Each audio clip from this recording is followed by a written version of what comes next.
Hello everyone, welcome to Inkling's English classes. In this video, we are going to discuss the play All My Sons by Arthur Miller. So at first we are going to take a look at the important characters of the play. Then we are going to discuss the detailed summary of the play, and finally we will discuss the themes of the play. So if you haven't yet subscribed our channel, do subscribe the channel and hit the bell icon so you never miss any update or notification. All My Sons is a three-act play written by American playwright Arthur Miller in 1946. It revolves around family relationships in the context of social and economic conditions of his times. So before discussing the plot of the play, let's have a look at the major characters of the play. Our first character is Joe Keller. He is about 60 years old. He is a prosperous businessman. He is very authoritative and shrewd. Kate Keller. She is wife of Joe Keller. Larry. He is elder son of the Joe and Kate Keller. He never appears on the scene. Chris. He is younger son of Joe and Kate Keller. Steve Deaver. He is Joe Keller's business partner. Anne Deaver. She is daughter of Steve Deaver and she is engaged to Larry. George Deaver. He is Steve Deaver's son and Anne's brother. Jim Bayliss. He is Joe Keller's neighbor and a doctor by profession. He lives in the same house in which Deaver family used to live. Sue Bayliss. She is wife of Jim Bayliss. Frank Lube. He prepared horoscope of Larry, which says that 25th November, that is the day when Larry was reported missing, was the most favorable day for Larry, and Frank's opinion gives strength to Kate's belief that Larry is still alive. Lydia Lube. She is wife of Frank Lube. Now let's discuss the detailed summary of the play. इस play की कहानी जो कैलर, जो कि एक prosperous businessman है और उसकी फैमिली के इर्द गिर्द घूमती है। वर्ल्ड वॉर 2 के दौरान जो कैलर एयरफोर्स को एरोप्लेन्स में यूज़ होने वाले सिलेंडर हेड्स भेजा करता था। एक बार उसने डिफेक्टेड सिलेंडर हेड्स भेज दिए और ये ख़राब सिलेंडर हेड्स एयरफोर्स के एरोप्लेन्स में यूज़ किए गए और इससे जहाज़ों की दुर्घटना होने के कारण 21 यंग पायलट्स की डेथ हो जाती है। अमेरिकन गवर्नमेंट द्वारा इस केस की इंक्वायरी होती है। जो कैलर सारा ब्लेम अपने पार्टनर स्टीव डीवर पर लगा देता है। जो कैलर बच जाता है और स्टीव डीवर को जेल भेज दिया जाता है। वर्ल्ड वॉर 2 के दौरान जो कैलर का बड़ा बेटा लैरी अमेरिकन एयरफोर्स में पायलट है और वह भी लापता है। 3.5 साल से उसके बारे में कोई न्यूज़ नहीं मिली। लैरी की मदर के अलावा सभी फैमिली मेंबर्स यही मानते थे कि लैरी मर गया है। जैसे ही कैलर फैमिली को लैरी के मिसिंग होने का पता चलता है, वे उसकी याद में सेब का पेड़ उगाते हैं। लैरी की मदर केट को ये उम्मीद होती है कि उसका बेटा जीवित है। एन डीवर, जो कि लैरी की मंगेतर है, उसे भी विश्वास है कि लैरी की डेथ हो चुकी है, because Larry wrote a letter to her few minutes before ending his own life. लेकिन उसने यह लेटर किसी को नहीं दिखाया था। लैरी की मदर केट चाहती है कि एन डीवर लैरी के आने की वेट करे, मगर एन डीवर उनके घर लैरी के भाई क्रिस से शादी करने के लिए आई है और क्रिस भी उसे पसंद करता है। एन डीवर और जॉर्ज डीवर दोनों यही मानते हैं कि उनके फादर स्टीव डीवर एयरफोर्स को डिफेक्टेड सिलेंडर हेड्स सप्लाई करने के जिम्मेदार हैं और वे अपने फादर से इतनी नफरत करते हैं कि एक बार भी उन्हें जेल में नहीं मिलने जाते, क्योंकि वे गिल्टी व्यक्ति से कोई भी रिश्ता नहीं रखना चाहते। लेकिन इतने में एन का भाई जॉर्ज अपने फादर को जेल में एन और क्रिस की शादी के बारे में बताने जाता है। तब उसके फादर ने उसे सारी कहानी बताई और बताया कि कैसे जो कैलर ने सारा दोष उस पर लगा दिया था। ये सब जानने के बाद जॉर्ज को जो कैलर पर बहुत गुस्सा आता है और वह एन को जाकर सब कुछ बता देता है और उसे क्रिस से शादी ना करने के लिए प्रेशराइज करता है।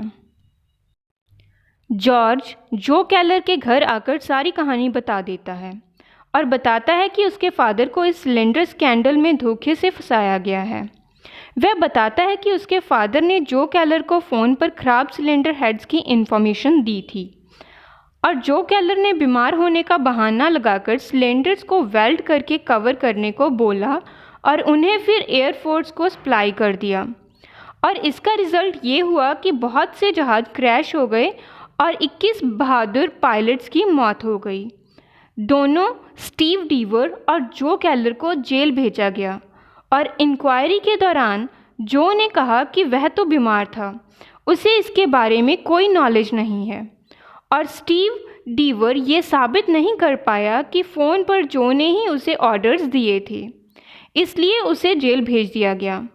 ये सब सुनकर सभी परेशान हो जाते हैं।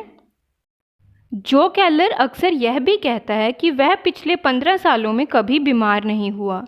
इससे यह क्लियर होता है कि सिलेंडर हेड्स भेजने के समय उसके बीमार होने की कहानी उसके प्लान्स को छुपाने का बहाना थी।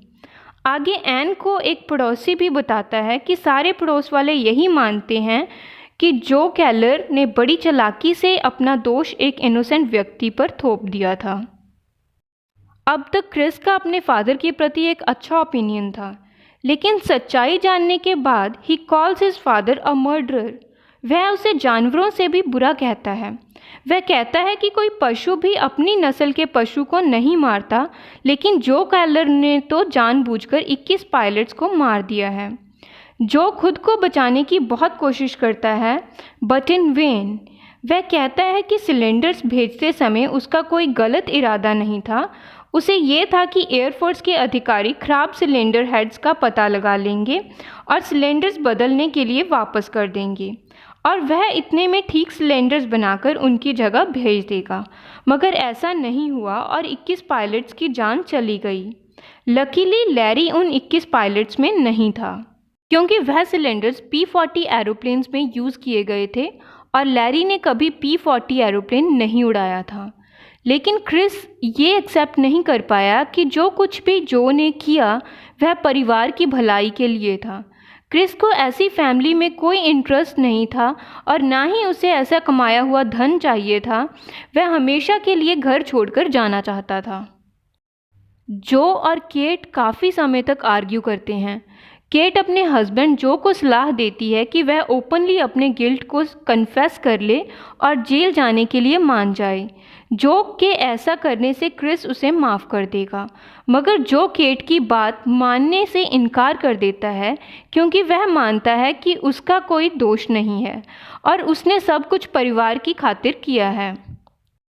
फिर एन केट को समझाती है कि उसे ये एक्सेप्ट कर लेना चाहिए कि लैरी की डेथ हो चुकी है।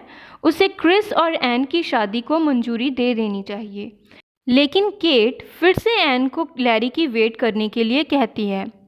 केट की ज़िद देखकर एन को गुस्सा आ जाता है और वह लैरी का लेटर निकालती है जो उसने सुसाइड करने से कुछ समय पहले एन को लिखा था। इस लेटर में लिखा था कि लैरी ने कोर्ट में अपने फादर और स्टीव डीवर के विरुद्ध सिलेंडर केस के बारे में पढ़ा था और ही felt ashamed of the whole affair, इसलिए उसने सुसाइड करने का फैसला किया था। इस तरह जो कैलर 21 पायलट्स की ही नहीं बल्कि अपने बेटे की मौत का भी जिम्मेदार था। लैरी का लेटर पढ़कर जो कैलर को बहुत बड़ा झटका लगता है। जो को अपनी गलती का एहसास होता है। लैरी ने अपने लेटर के थ्रू अपने फादर को रियलाइज़ करवा दिया कि इस दुर्घटना में मरने वाले पायलट्स भी उसी के बेटे थे। लैरी ने अपने फादर को उसका गिल्ट रियलाइज़ करवाने के लिए अपनी जान दी थी। Now, Joe Keller understood that the country was more important than one's own family. अपनी गलती का एहसास होते ही जो अपने रूम में जाता है और खुद को गोली मार लेता है। क्रिस को यह उम्मीद नहीं थी कि उसके फादर खुद को गोली मार लेंगे। उसकी माँ उसे कंसोल करती है और इस घटना के बाद अपनी लाइफ सच्चाई से बताने की सलाह देती है। That's all about the plot of the play. Let's discuss the major themes around which the play is woven. The first theme of the play may be described as the idea of guilt from past permeating and destroying the present.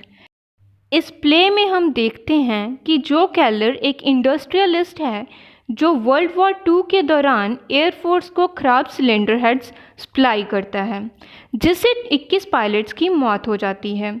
Keller सारा blame अपने partner Steve डीवर पर डाल देता है। Steve डीवर jail चला जाता है और जो केलर फ्लरिश करता है।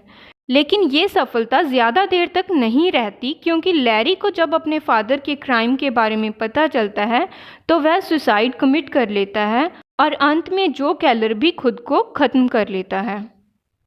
The second major theme in the play is the importance of man's social responsibility as compared to man's responsibility towards his family.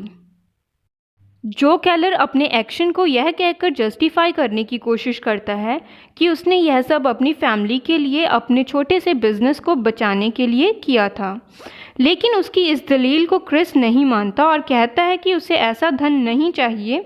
उसने जिस फैमिली के लिए ये सब किया वह ही उसका विरोध करते हैं। So that's it for this video. I hope you found the discussion helpful. If you found the video helpful, then do like it and share it with your friends. I'll be back very soon with a new video. Till then, stay tuned with Inklings English classes and don't forget to subscribe the channel.